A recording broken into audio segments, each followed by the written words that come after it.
नमस्कार मित्रों, एक बार फिर अपने channel history, culture, historiography and research methodology में आपका स्वागत करता हूं।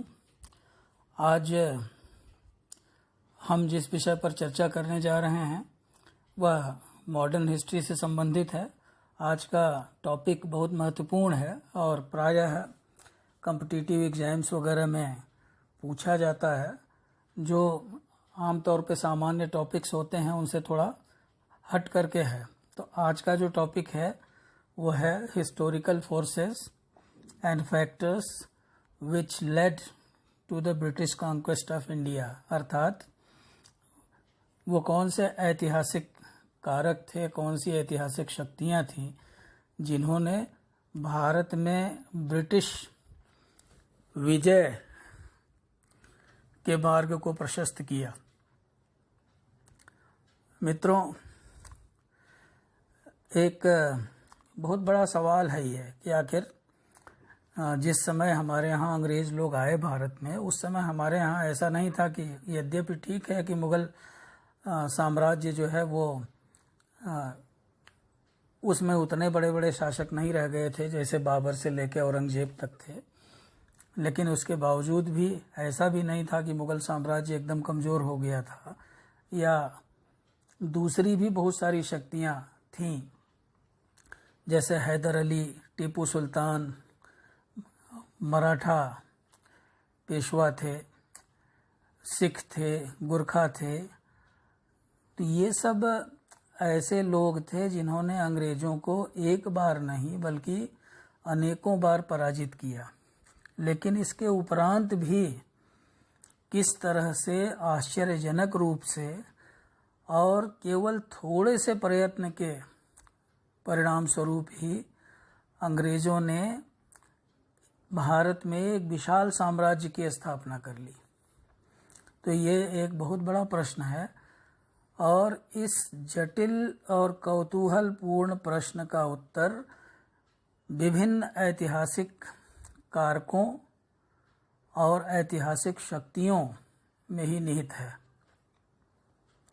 तो मित्रों, इन कारकों का विश्लेषण करके इस समस्या पर पर्याप्त प्रकाश डाला जा सकता है, इस समस्या के बारे में जाना जा सकता है।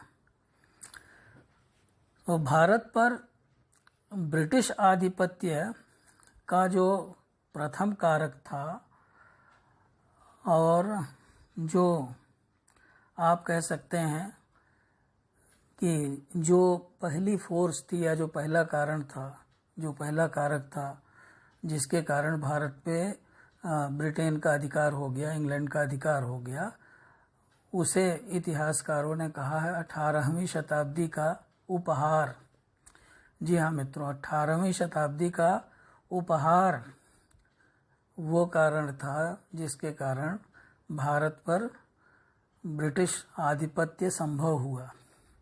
इसको आप इस तरह से समझ सकते हैं दूसरे शब्दों में कि ब्रिटिश विजय का प्रथम कारण था मध्यकालीन प्रवृत्तियों एवं आधुनिकतावाद के बीच संघर्ष, जिसे कहा गया है कि स्ट्रगल बिटवीन मेडिवलिज्म एंड मॉडर्निज्म। तो ये मॉडर्निज्म और मेडिवलिज्म के बीच का संघर्ष था। मेडिवलिज्म मतलब जो मध्यकालीन विचारधारा थी, मॉडर्निज्म मतलब जो आधुनिकतावाद था। तो ये मध्यकालीन विचारधारा और आधुनिकतावाद के बीच का एक संघर्ष था। एक का नेतृत्व भारत कर रहा था, यानी मेडिवलिज्म का, मध्यकालीन विचारधारा का, और दूसरे का नेतृत्व यूरोपीय देश कर रहे थे, विशेष करके इंग्लैंड। तो यह सर्वविदित है कि आधुनिकतावाद सदैव ही मध्यकालीन प्रवृत्तियों के प्रति बहुत कठोर रहा है। अगर आप मॉडर्निज्म और मेडिवलिज्म के कॉन्सेप्ट्स को पढ़ेंगे तो आप ये पाएंगे कि जो मॉडर्न कॉन्सेप्ट है वो हमेशा से ये मानता रहा है कि जो मध्यकाल था वो एक डार्क एज था, एक अंधकारपूर्ण युग था। और हालांकि ये गलत है, ऐसा नहीं था कि मध्यकाल में विकास नहीं हुआ था या मध्यकाल में डेवलपमेंट नहीं हुआ था, लेकिन इसके बावजूद यह फिर भी जो आधुनिकतावादी विचारक हैं, जो आधुनिकतावाद में विश्वास रखने वाले लोग हैं, वो हमेशा मध्यकालीन विचारधारा की आलोचना करते रहे हैं, उसके प्रति बहुत कठोर रहे हैं। हम बात 18वीं शताब्दी की कर रहे हैं। 18वीं शताब्दी पे एक डिबेट चल रहा है, बहुत दिनों से अभी तक चल रहा है। कुछ लोग ये कहते हैं कि 18वीं शताब्दी अंधकारपूर्ण युग थी, जो आधुनिक इतिहासकार हैं बहुत सारे, लेकिन बहुत सारे इतिहासकार जो है वो इसे मानने के लिए तैयार नहीं है।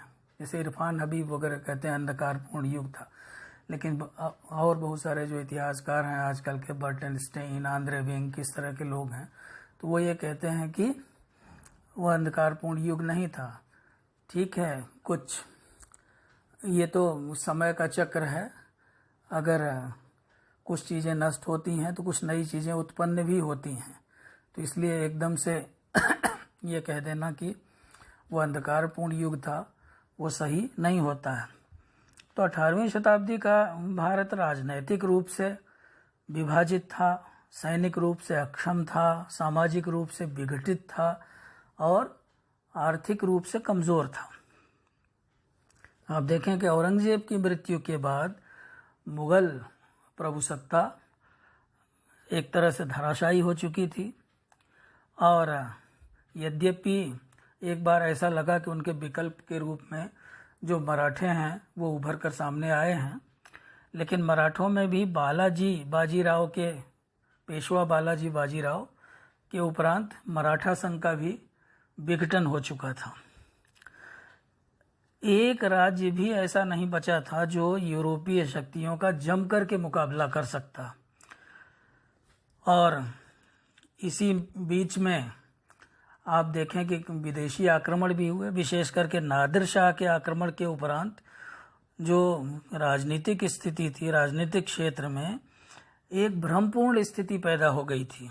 दूसरे शब्दों में भारत में एक राजनीतिक शून्यता, जिसे कहते हैं पॉलिटिकल वैक्यूम की अवस्था उत्पन्न हो गई थी, और स्वयं ही यह अवस्था अंग्रेजों द्वारा अपना साम्राज्य स्थापित करने के लिए एक खुला आमंत्रण था, एक खुला निमंत्रण था। यानी जो भारत की परिस्थितियां जो थीं उस समय, वो अंग्रेजों को आमंत्रित कर रही थी, स्वयं ही आमंत्रित कर रही थी कि आओ मुझे लूटो।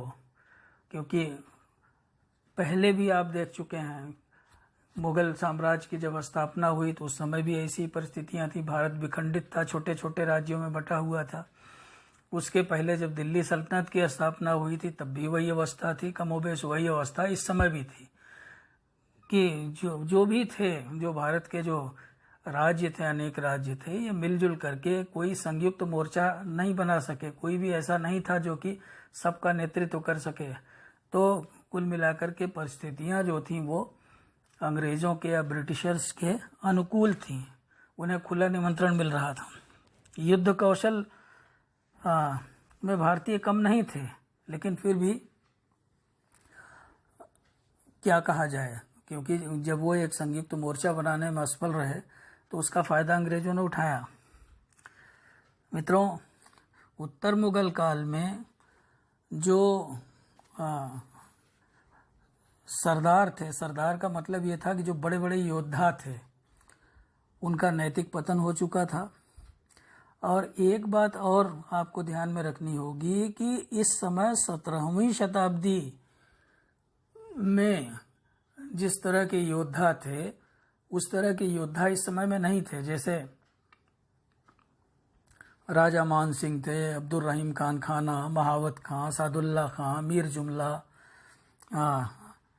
इस्लाम खां रूमी, ऐसे अनेक नाम हैं जिन्होंने 17वीं शताब्दी के भारत के इतिहास को बनाया था, जिन्होंने बड़ी बड़ी विजयें प्राप्त की थी, जिनके नाम का पूरे भारत में डंका बजता था। अनेक राजपूत शासक थे, जैसे बीकानेर के राय सिंह थे, राजा जसवंत सिंह थे, राजा जय सिंह थे, राजा मान सिंह जो मैंने अभी कहा। तो इस तरह के जो शासक थे, ये सब लोग, राजा बीरबल थे, तो ये सब लोग जो है अपना लोहा मनवाते थे, अपनी बुद्धिमत्ता में, अपनी वीरता में, हर चीज़ में। लेकिन इस समय 17वीं शताब्दी के बाद हम ये देखते हैं कि इनके जो उत्तराधिकारी हुए, आप कह लीजिए इनके जो पुत्र या पौत्र हुए, वो इतने योग्य नहीं थे, वो इनकी आधी योग्यता भी नहीं रखते थे। नतीजा ये हुआ, क्या हुआ कि जो मुगल शासक थे, उत्तरकालीन मुगल शासक, वो दुराचारी, स्वार्थी और चापलूस सरदारों के परामर्श पर चला करते थे, और जैसा वो कहते थे वैसा आप देखते हैं कि वजीर जो था वो सर्वप्रमुख हो गया। उस समय शासक जो है वो उसके हाथ की कठपुतली हो गया। पता चला कभी सैयद बंधु ने नचा रहे हैं, कभी जुल्फिकार खां नचा रहा है, कभी निजामुल मुल्क नचा रहा है, तो कभी सफदरजंग नचा रहा है। यानी कि जो शासक थे, जो बादशाह थे, वो नाम मात्र के बादशाह रह गए थे और अपने दुराचारी, स्वार्थी, चापलूस सरदारों के परामर्श पर वो काम किया करते थे। तो मित्रों, यद्यपि युद्ध कौशल और रणनीति में अंग्रेज भारतीयों की अपेक्षा काफ़ी आगे बढ़े हुए थे, पर यही अंतर निर्णायक नहीं माना जा सकता। आप ये नहीं कह सकते कि केवल युद्ध कौशल और रणनीति के कारण ही अंग्रेज लोग विजयी हुए, और भी कारक थे। युद्ध कौशल तो थोड़े समय में ही सीखा जा सकता है, परंतु जो बात या जो चीज़ आसानी से नहीं प्राप्त की जा सकती वह है हौसला। डॉक्टर ताराचंद लिखते हैं कि भारतीय पक्ष जो था उसकी घातक दुर्बलता यही थी। यानी कि डॉक्टर ताराचंद जो है वो कहीं न कहीं ये कहते हैं कि हौसले पस्त हो गए थे भारतीय पक्ष के। हालांकि ये एक विवाद का विषय है, इस पर बहुत बहस की जा सकती है, लेकिन फिर भी कुछ बातें सत्य हैं। जैसे कि भारतीय सैनिकों को समय पर वेतन नहीं मिलता था और इसके कारण उनके अंदर क्षोभ रहता था। भारतीय सैनिक निर्भीक थे, भारतीय सैनिक साहसी थे, परंतु कमी तो वास्तव में भारतीय सेना के संचालन में थी। सैनिक अपने स्वामी के लिए, उसके नमक की कीमत चुकाने के लिए लड़ते थे। सैनिक इसलिए नहीं लड़ते थे कि वो किसी राज्य के लिए लड़ रहे हैं। एक्चुअल में अगर देखा जाए, ये इस बात को समझिए, बहुत बड़ा अंतर है। सैनिक जो है वो, उनके अंदर कोई राष्ट्रवाद की भावना या अपने राज्य को बचाने की भावना, इस तरह की भावना नहीं होती थी। वो तो चूंकि नौकरी करते थे तो नमक का हक अदा करने के लिए अपने स्वामी के लिए लड़ा करते थे। परंतु उनके स्वामियों के लिए, प्रश्न यह है कि जिन स्वामियों के लिए ये सैनिक लड़ा करते थे, उन स्वामियों के लिए युद्ध का प्रेरणा स्रोत क्या था? वो क्यों युद्ध लड़ रहे थे? कौन सी चीज़ उनको प्रेरित कर रही थी युद्ध लड़ने के लिए? इस प्रश्न का उत्तर ढूंढना नितांत आवश्यक है। जहाँ तक भारतीयों का संबंध था, राज्य उसी व्यक्ति में मूर्त होता था जो सेना का संचालन करता था, और अगर उसकी पराजय हो जाती थी तो इसका मतलब ये था कि राज्य का अंत। जैसे आप देखिए, टीपू सुल्तान की पराजय हो गई, मैसूर राज्य का अंत हो गया। ऐसे अनेक उदाहरण आपको मिल जाएंगे। ऐसा कोई एक राज्य भी नहीं था जिसके प्रति कि सारे देश की निष्ठा हो, जिसके प्रति सारा देश निष्ठावान हो। तो मित्रों, 18वीं शताब्दी बड़ी महत्वपूर्ण शताब्दी थी, जिसने कि भारत का भाग्य बदल दिया, जिसने यह निर्धारित किया कि अब भारत के अगले शासक कौन होंगे। 18वीं शताब्दी में भारत की सामाजिक, आर्थिक, सांस्कृतिक और राजनीतिक दशा ऐसी नहीं थी जो उसे धाराशायी होने से बचा पाती। बहुत सारे इतिहासकारों ने, आपने प्रोफेसर विपिन चंद्र की पुस्तक अवश्य पढ़ी होगी। प्रोफेसर विपिन चंद्र जो है वो भी इस बात को मानते हैं। उनका ये कहना है कि राज्य की जो राजस्व की मांग थी वो बहुत बढ़ गई थी। अफसर जो थे वो भ्रष्ट थे, सामंत, जमींदार, लगान के ठेकेदार, ये सब धन लोलुप थे। हमेशा कहाँ से ज़्यादा धन मिल जाए इसी के चक्कर में लगे रहते थे। और लूट खसोट कोई नई बात नहीं थी। लगान की ठेकेदारी कर दी गई थी। ठेकेदारी कहने का मतलब यह है कि लगान को ठेके पे दे दिया गया था। अब जो ठेकेदार है, इजारेदारी व्यवस्था कहते हैं, जो ठेकेदार है वो ठेकेदार अपने मालिक के लिए लगान वसूलता ही था, साथ ही साथ और भी वसूलता था। जैसे मान लीजिए किसी ने ठेका दे दिया कि भाई हमें इस क्षेत्र से 25 लाख रुपए चाहिए। अब ठेकेदार 25 लाख के बजाय अगर 50 लाख वसूले, उससे मतलब नहीं है मालिक को तो अपने 25 लाख से मतलब है। तो इस तरह से ये किसके ऊपर अत्याचार हो रहा था? अत्याचार उनके ऊपर हो रहा था जो लगान दे रहे थे, यानी जो किसान थे। इसके अलावा बहुत सारे जो शासक थे छोटे छोटे, वो आपस में लड़ते थे। तो प्रतिद्वंदी सेनाओं का जो आक्रमण और प्रत्याक्रमण था वो भी स्थिति को भयानक बना रहा था। जब लोग आपस में लड़ते थे तो आपस में लड़ने के कारण क्या होता था कि उनकी कमजोरी बाहर के लोगों के सामने प्रकट हो जाती थी, वो एक्सपोज हो जाते थे एक तरह से।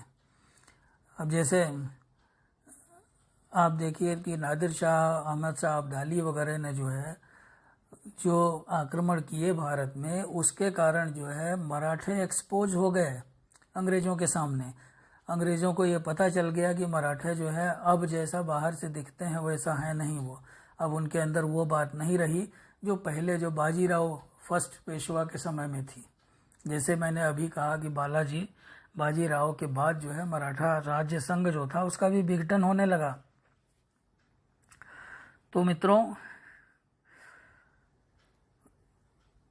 इस तरह से कुल मिलाकर के स्थिति बड़ी दयनीय हो गई थी, बड़ी विषमतापूर्ण हो गई थी। ब्रिटिश प्रशासन की स्थापना के पहले की अगर हम बात करें तो ब्रिटिश प्रशासन की स्थापना के 3 शताब्दी पहले से ही भारत और यूरोपीय देशों के बीच व्यापारिक संबंध थे। अगर आप देखें तो ईस्ट इंडिया कंपनी की स्थापना अकबर के समय में ही हुई थी 1600 ईस्वी में।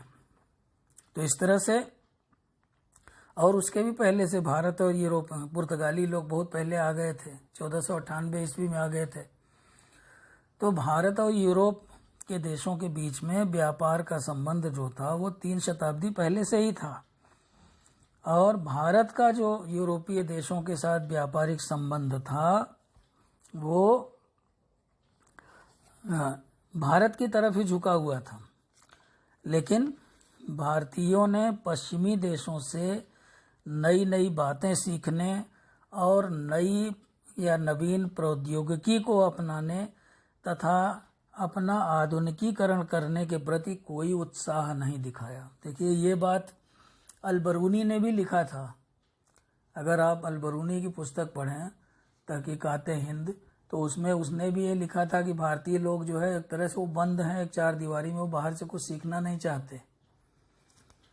तो यहाँ भी यही बात है कि आप देखिए, जिस समय भारत का यूरोपियंस के साथ व्यापारिक संबंध स्थापित हुआ, उस समय उनको पता चल गया कि जो यूरोपियंस थे वो उनके यहाँ पुनर्जागरण आ चुका है, उनके यहाँ धर्म सुधार आंदोलन हो चुका है, औद्योगिक क्रांति आ रही है, उनके यहाँ नई टेक्नोलॉजी आ रही है, नई प्रौद्योगिकी आ रही है। तो इन सब बातों को भारतीयों को अंग्रेजों से सीखना चाहिए था, बल्कि कहिए कि यूरोपियन से सीखना चाहिए था। लेकिन उन्होंने इन बातों को उनसे सीखने का प्रयास नहीं किया, इसमें उन्होंने उत्साह नहीं दिखाया।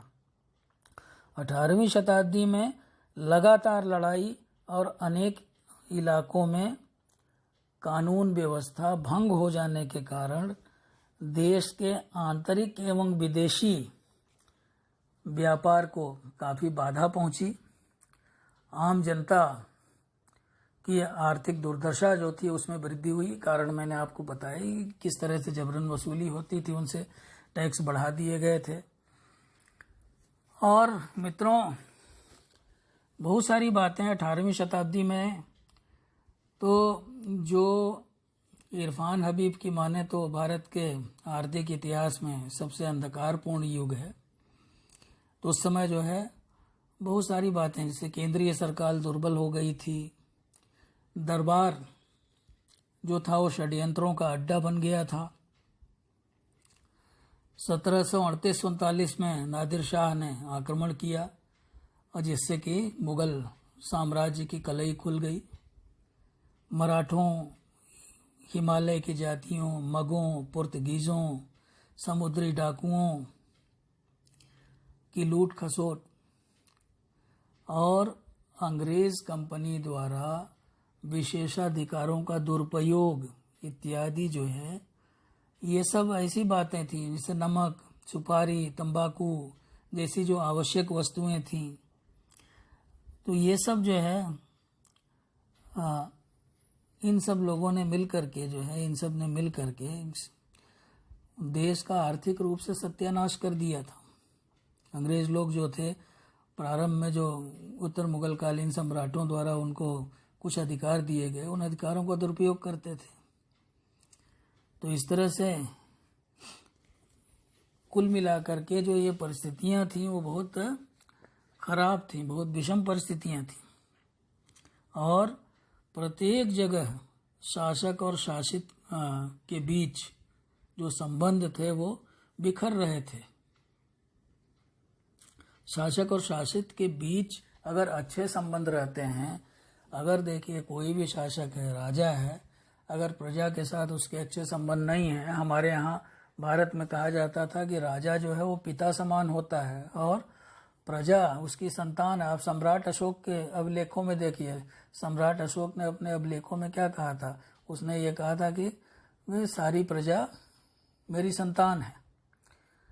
लेकिन यहाँ इस तरह का कोई, अगर मान लीजिए राजा और प्रजा के बीच पिता पुत्र जैसे संबंध होते हैं, भावनात्मक संबंध होते हैं, तो राजा उनका ख्याल रखता है। लेकिन यहाँ तो राजा ही लूट रहा था। जब राजा ही लुटेरा हो जाए, वही अपनी जनता से ज़्यादा वसूल करने की कोशिश करे, तब फिर उसका सर्वनाश होना निश्चित है उस राज्य का।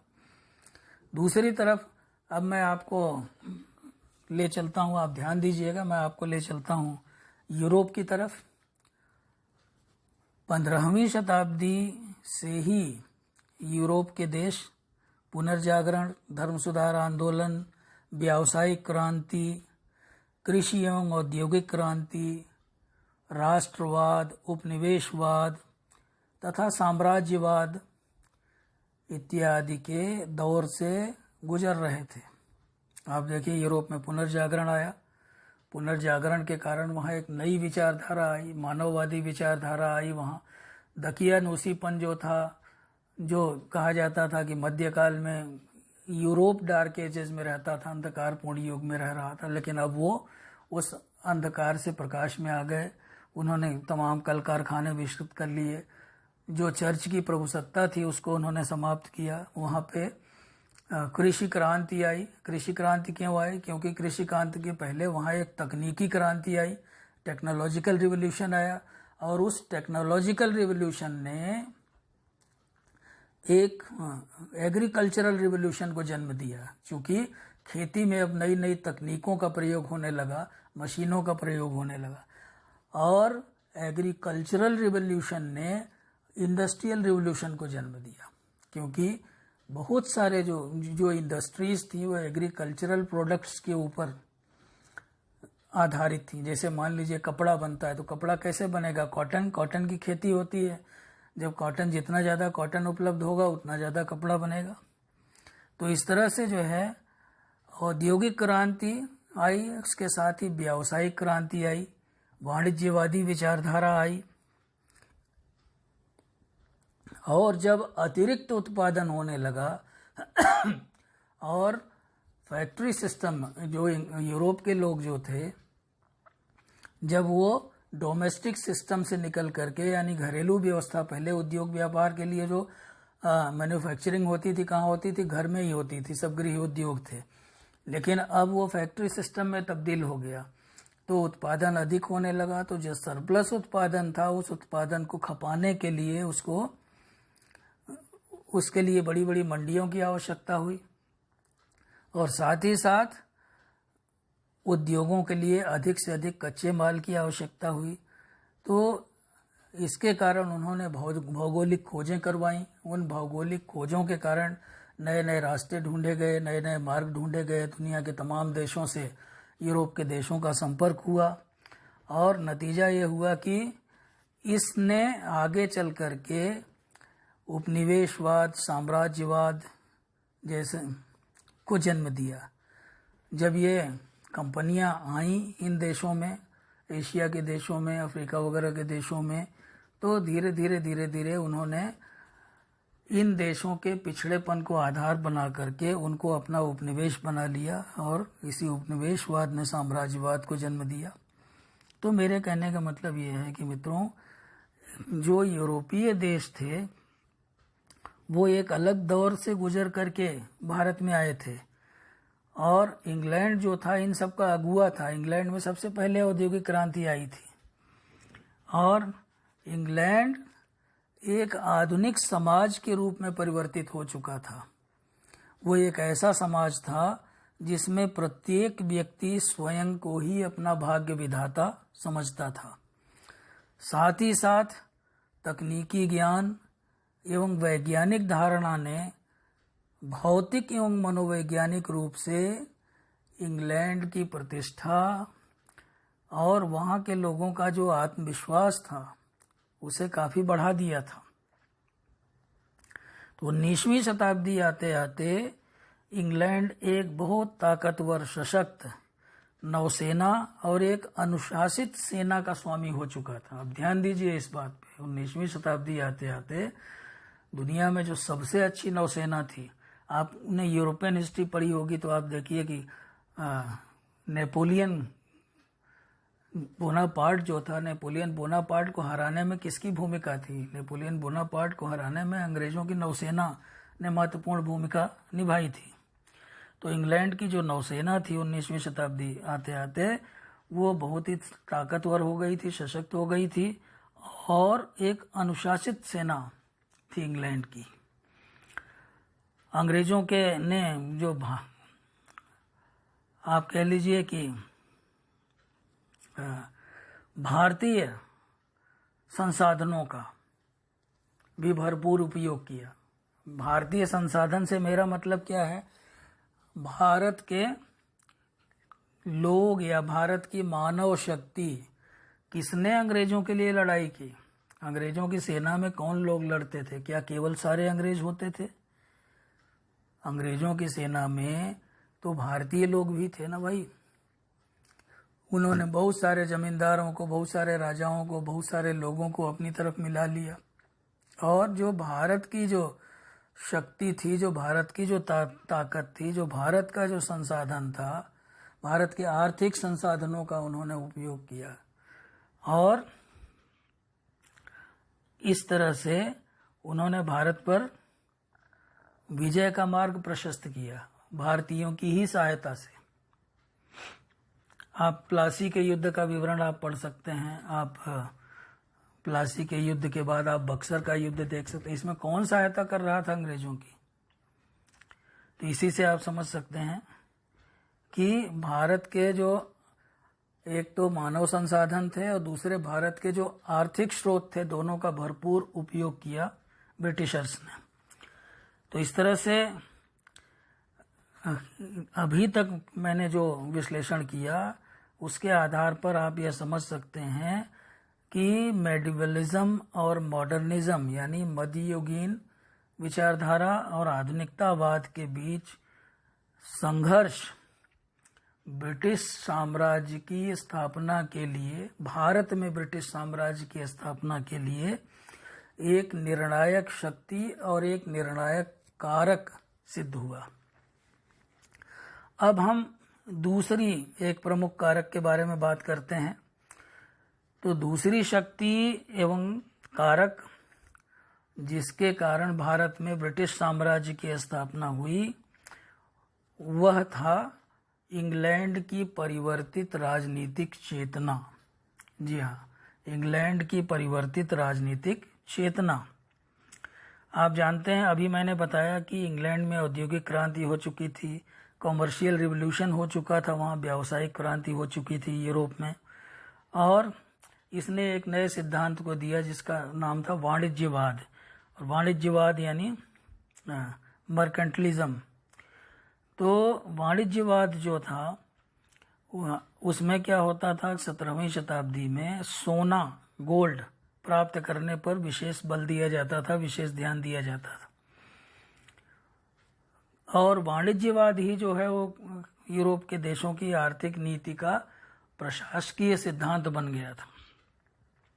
आप देखिए, इंग्लैंड की जो ईस्ट इंडिया कंपनी के डायरेक्टर थे वो व्यापार के अलावा किसी अन्य क्रियाकलाप में इच्छुक नहीं होना चाहते थे, उसके लिए वो इच्छुक नहीं थे। दूसरे, यह दिलचस्प बात है कि अंग्रेजों ने, ध्यान दीजिए इस पर, कि अंग्रेजों ने बम्बई, मद्रास और कलकत्ता युद्ध में नहीं जीते थे, बल्कि उन्होंने समझौतों के तहत प्राप्त किए थे। मद्रास चंद्रनगर के राजा से लीज पर मिला था उन्हें, बम्बई उनको दहेज में मिल गया था पुर्तगाल के साथ संबंध करने पे, और कलकत्ता जो है वो 3 गांवों के रूप में, कोलकाता, सुतनाती और गोविंदपुर, ये जॉब चार्नॉक ने प्राप्त किया था। जॉब के जनरल नॉलेज के लिए बता दें, जॉब चार्नॉक जो है उसी ने कोलकाता की स्थापना की थी, जो कैलकाटा हो गया और फिर आजकल फिर से कोलकाता हो गया है। तो यद्यपि डायरेक्टरों ने, कंपनी के जो डायरेक्टर थे, उन्होंने सामान्यतया क्षेत्राधिकार करने पर अधिक ध्यान नहीं दिया, यानी कि वो ये नहीं चाहते थे कि हम एक क्षेत्र से दूसरे क्षेत्र पर अधिकार करते चले, लेकिन उनके द्वारा उठाए गए कुछ कदम महत्वपूर्ण हैं। प्रारंभ में उन्होंने क्षेत्राधिकार पर ध्यान नहीं दिया, केवल व्यापार ही करते रहे।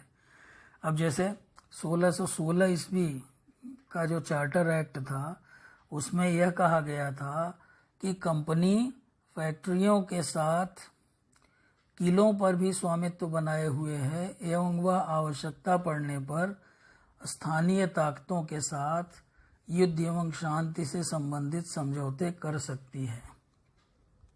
इसी तरह से 1687 ईस्वी में कंपनी को मद्रास में म्यूनिसिपल कॉरपोरेशन की स्थापना करने की इजाज़त दे दी गई ब्रिटिश सरकार द्वारा। 1687 में कंपनी को मद्रास में म्यूनिसिपल कॉरपोरेशन की स्थापना करने की आज्ञा दे दी गई। तो इस तरह से आप ये कह सकते हैं कि ब्रिटेन ने क्षेत्रीय मामलों पर, कंपनी के क्षेत्रीय मामलों पर एक तरह से मुहर लगा दी, म्यूनिसिपल कॉरपोरेशन की स्थापना की इजाज़त देकर।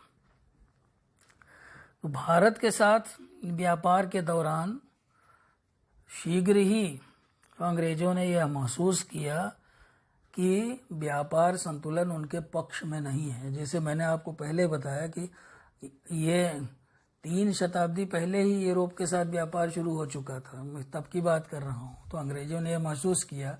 आप देखिए, जब बड़े बड़े शासक थे मुगलों के, जिस समय जो है जहांगीर के दरबार में सर थॉमस रो आया था, तो बड़ी मिन्नतों के बाद उनको फैक्ट्री खोलने का आदेश दिया गया। इसी तरह आगे चल के आप देखें, शाहजहां आया, वो भी ताकतवर था, औरंगजेब जो था वो तो सबसे ताकतवर था। तो इसलिए भारत के साथ जो व्यापार उन दिनों होता था, तो शीघ्र ही अंग्रेजों ने यह महसूस कर लिया कि व्यापार संतुलन उनके पक्ष में नहीं है और उनके सोने और चांदी का अपवहन हो रहा है। मतलब कि उनका जो गोल्ड और सिल्वर है वो ड्रेन होकर के भारत में आ रहा है। ठीक है, आगे चल के आप जब दादा भाई नौरोजी ने लिखा ड्रेन ऑफ वेल्थ थियरी प्रतिपादित की, तो आप देखते हैं उल्टा ही हो गया, भारत का गोल्ड और सिल्वर वहां जाने लगा। लेकिन पहले क्या होता था, उनका गोल्ड और सिल्वर जो है वो भारत में आ रहा था अपहरण के जरिए। तो इस प्रकार यद्यपि वाणिज्यवाद पथ प्रदर्शक कारण था, फिर भी तथापि इंग्लैंड भारत के साथ व्यापार में पिछड़ गया था, उनका वाणिज्यवाद काम नहीं आया है। तो यह इंग्लैंड के लिए एक अलाभकर स्थिति थी। अलाभकर स्थिति यानी इनको कोई फायदा नहीं हो रहा था। तो इस अलाभकर स्थिति ने इंग्लैंड को विकल्प की तलाश के लिए मजबूर किया और उन्होंने क्षेत्रीय विजयों, जिसे कहते हैं टेरिटोरियल कॉन्क्वेस्ट्स, पर अपना ध्यान केंद्रित करना प्रारंभ किया। उनको ये लगा कि चूंकि व्यापार में तो हमें घाटा हो रहा है, व्यापार एक तरफा है, तो इसलिए जो है अब हमें ताकत हासिल करनी होगी, हमें सत्ता हासिल करनी होगी यहाँ। इसलिए उन्होंने टेरिटोरियल कॉन्क्वेस्ट या क्षेत्रीय विजयों के ऊपर अपना ध्यान केंद्रित करने का निश्चय किया और इस प्रकार से 18वीं शताब्दी के मध्य से भारतीय राज्य क्षेत्रों पर नियंत्रण की उन्होंने शुरुआत कर दी। आप जानते हैं प्लासी की लड़ाई कब हुई थी? 1757 में। तो उन्होंने जो है भारतीय राज्य क्षेत्रों पर नियंत्रण की शुरुआत कर दी और साथ ही भारत की आर्थिक संपदा का निष्कासन भी इसी के साथ प्रारंभ हो गया। यानी कि जो संपदा पहले इंग्लैंड से भारत आ रही थी, अब उल्टा हो गया। अब भारत से जो है बहुत सारी धन संपत्ति अनेक रूपों में वो इंग्लैंड की तरफ जाने लगी। तो भारत की जो संपदा था उसका निष्कासन होने लगा। फिर भी कंपनी की फ्रांस और बंगाल पर विजय के बाद भी कंपनी के डायरेक्टरों और हाउस ऑफ कॉमन्स ने कंपनी के बढ़ते हुए राजनीतिक स्वरूप के प्रति रोष प्रकट किया समय समय पर। यानी कि जो ब्रिटेन की सरकार थी और हाउस ऑफ कॉमन्स वगैरह थी, जैसे हमारे यहाँ कहते हैं जो निचला सदन होता है, तो हमारे यहाँ उसको बोलते हैं लोकसभा, इंग्लैंड में बोलते थे हाउस ऑफ कॉमन्स। हमारे यहाँ जैसे राज्यसभा है तो इंग्लैंड में उसको बोलते थे हाउस ऑफ लॉर्ड्स। तो हाउस ऑफ कॉमन्स जो है वो ज़्यादा महत्वपूर्ण होती थी, जैसे हमारे यहाँ लोकसभा ज़्यादा महत्वपूर्ण होती है। तो हाउस ऑफ कॉमन्स और जो कंपनी के डायरेक्टर जो थे वो समय समय पर क्षेत्रीय अधिकारों को लेकर के रोष भी प्रकट करते थे, चिंता भी प्रकट करते थे कि कहीं इसके आगे चल के लेने के देने न पड़ जाएं। तो यह बहुत दिलचस्प बात है कि 1764 ईस्वी में कर्नल जेम्स मिल ने बंगाल के विजय की एक योजना बनाई और उसे ईस्ट इंडिया कंपनी और ब्रिटिश सरकार को सौंपने के बजाय उसने उस योजना को ऑस्ट्रिया के सम्राट की सेना में पेश किया, की सेवा में पेश किया, ऑस्ट्रिया के सम्राट की सेवा में पेश। जो योजना उसने बनाई बंगाल विजय की, तो उस योजना को उसने ईस्ट इंडिया कंपनी के सामने, कर्नल जेम्स मिल ने ईस्ट इंडिया कंपनी के सामने नहीं पेश किया, बल्कि ऑस्ट्रिया के सम्राट की सेवा में पेश किया। तो ये सत्य है कि साम्राज्य के प्रति ब्रिटिश नीति में फिर से पुनः रूपांतरण हुआ। विशेष करके अमेरिकी उपनिवेशों को खोने के बाद 1784 में हाउस ऑफ कॉमन्स ने एक प्रस्ताव पास करके भारत में विजय और विस्तार पर बल दिया। हालांकि यद्यपि यह ब्रिटिश राष्ट्र की नीति और इच्छा के विरुद्ध था। देखिए 1784 में ये प्रस्ताव क्यों पास किया गया? वो इसलिए पास किया गया कि जैसा आपको मालूम होगा, अगर आपने इतिहास पढ़ा है ढंग से, तो 1776 ईस्वी में अमेरिका में क्रांति हो चुकी थी और अमेरिका में क्रांति होने के बाद जो उन अंग्रेजों के जो वो उपनिवेश थे वो धीरे धीरे करके उनके हाथ से निकल गए। तो अब उनको दूसरी जगहों में उपनिवेशों की जरूरत थी, तो इसीलिए उन्होंने हाउस ऑफ कॉमन्स में एक प्रस्ताव पास किया 1784 में और भारत में विजय और विस्तार पर बल दिया। उन्होंने अपने जो डायरेक्टर वगैरह थे उनको ये कह दिया कि भारत में ज़्यादा से ज़्यादा वो क्षेत्राधिकार करने पर व्यापार तो करें ही, साथ ही नए नए क्षेत्रों के ऊपर भी अपना अधिकार करें। तो कोर्ट ऑफ डायरेक्टर्स ने लॉर्ड वेलेस्ली को वापस बुला लिया। क्यों? क्योंकि वो बहुत जल्दबाज साबित हो रहा था। लॉर्ड वेलेस्ली जो था वो बहुत तेजी से काम कर रहा था, तो उनको ये भी डर था कि कहीं ऐसा ना हो कि भारतीय लोग जो है बहुत गुस्से में आ जाएं, रोष में आ जाएं और हमें उल्टे पांव भागने के लिए मजबूर होना पड़े, कहीं इनमें एकता हो जाए ये। क्योंकि ऐसा नहीं था कि भारत की ताकत का अंदाज़ा उन्हें नहीं था, उन्हें भारतीय शासकों की ताकत का अंदाज़ा था।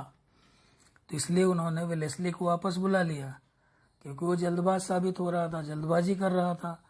और इसी तरह से लॉर्ड हेस्टिंग्स पर भी थोड़ा नकेल कसी गई।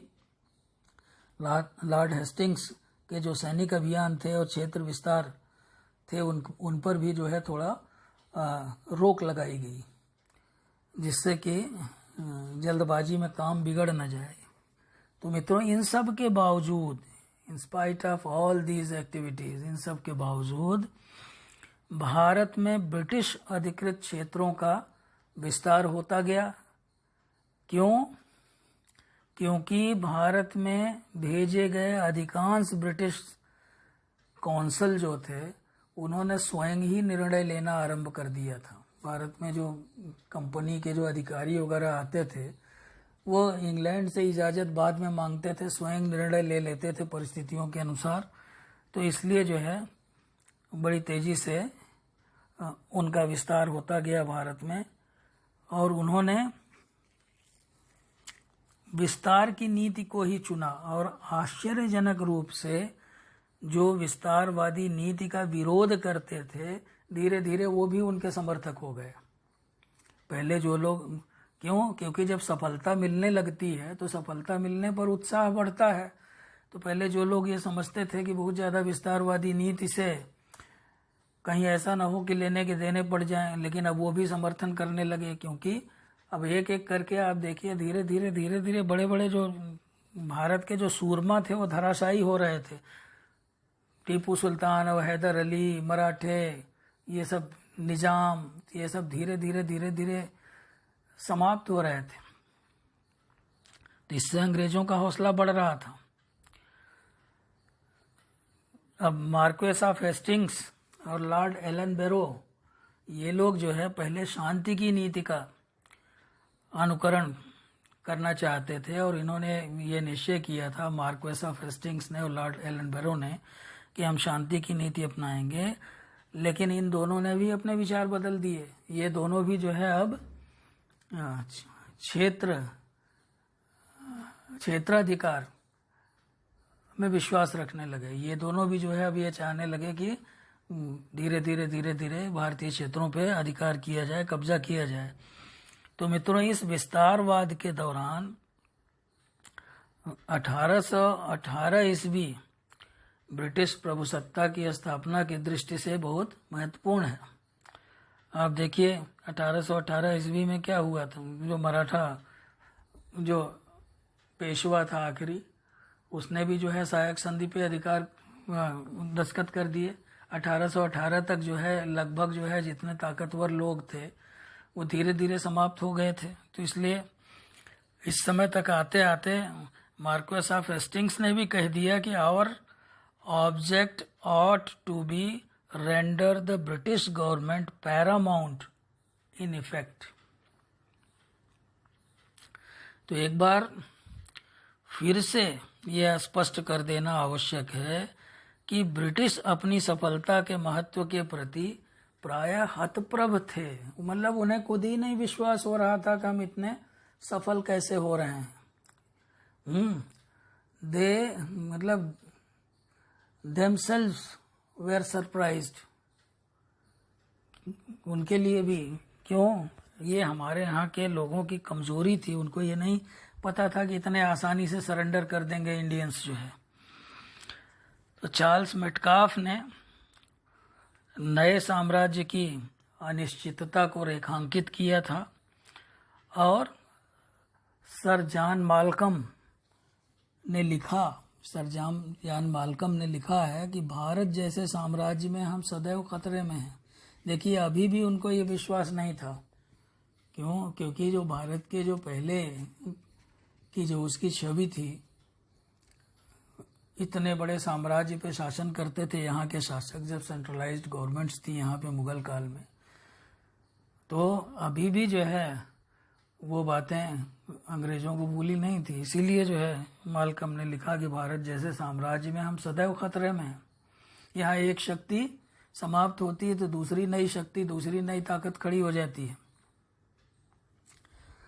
तो इस प्रकार से जो विश्लेषण हमने किया उससे हम ये कह सकते हैं कि ब्रिटिश आधिपत्य किसी सोची समझी और किसी पूर्व निर्धारित रणनीति का परिणाम नहीं था।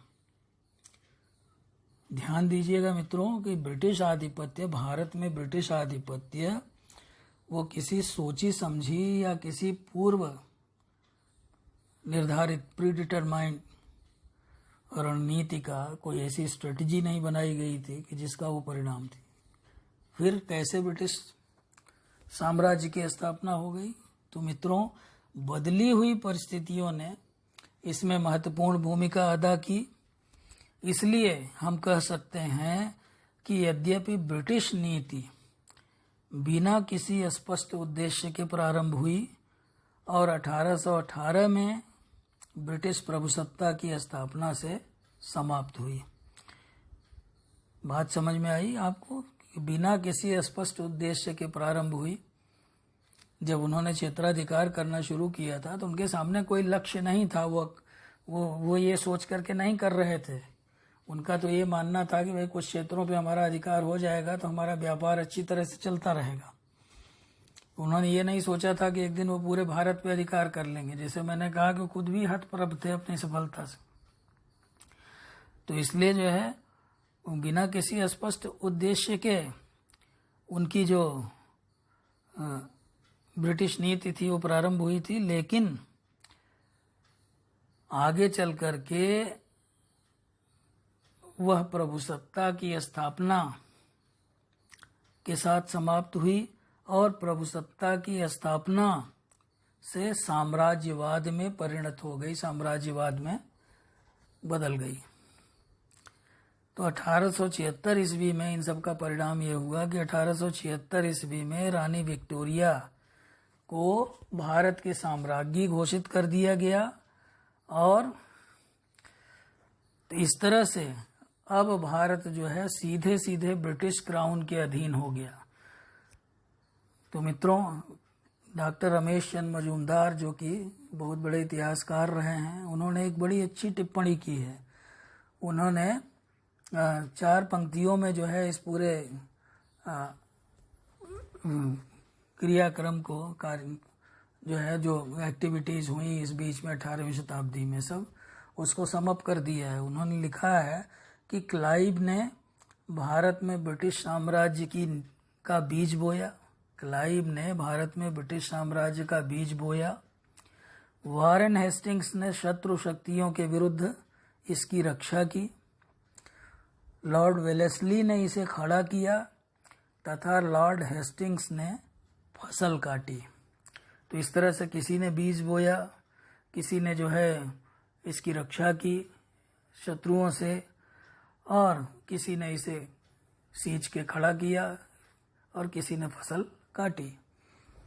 तो इस तरह से मित्रों मुझे उम्मीद है, बल्कि पूरा विश्वास है, मैंने बहुत सरल तरीके से आपको समझाने की कोशिश की कि वो कौन से कारक थे और कौन सी शक्तियां थीं जिन्होंने भारत में ब्रिटिश विजय का मार्ग प्रशस्त किया।